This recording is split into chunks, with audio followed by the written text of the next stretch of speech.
एक गांव में एक पेड़ के नीचे बहुत सी चींटियां एक सुरंग बनाकर रहती थीं।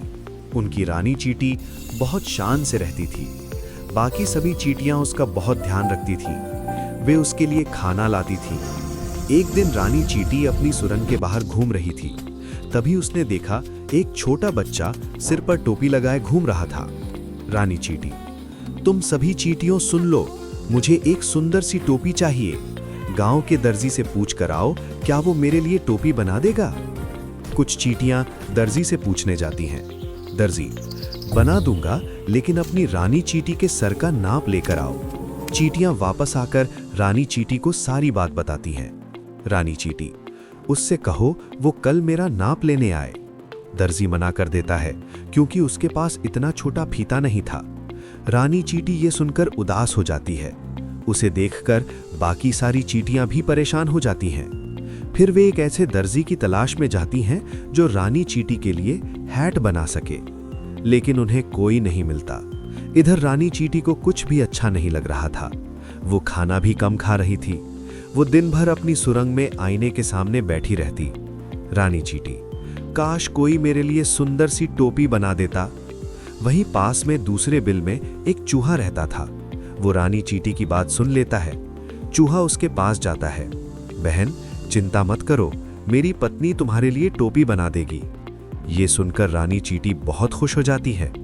इधर चूहा अपनी चूहिया से इस बारे में बात करता है। चूहिया अपनी पूंछ से रानी चींटी के सार का नाप ले लेती है और फिर एक सुंदर सी टोपी बनाकर दे देती है। रानी चींटी उस टोपी को देखकर बहुत खुश होती है। उसे देखकर सभी चींटियां खुश हो जाती हैं। रानी चींटी, आप दोनों ने मेरी इच्छा पूरी की।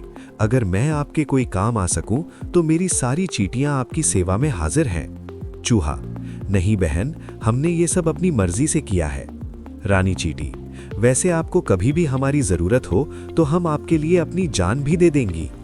कुछ दिन बाद गांव में बहुत तेज बारिश होती है। चूहा, चूहिया और सारी चींटियां पेड़ के ऊपर चढ़ जाती हैं।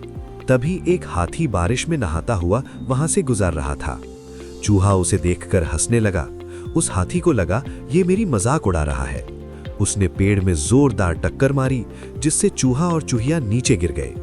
दूर से चींटियां ये सब देख रही थीं।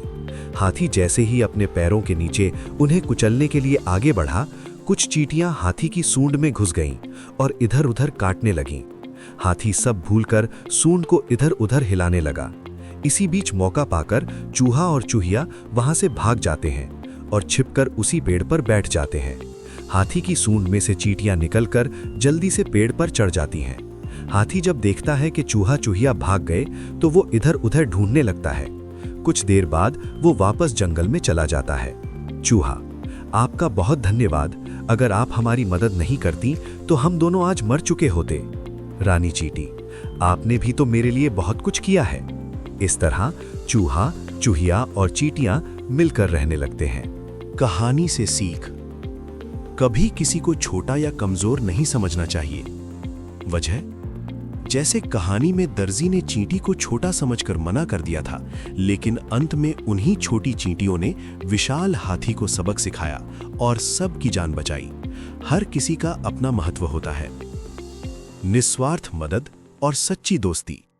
वजह, चूहे और चूहिया ने रानी चींटी की मदद बिना किसी लालच के की। जब हम दूसरों की मदद करते हैं तो मुसीबत के समय हम सब मिलकर बड़ी परेशानियों का सामना कर सकते हैं।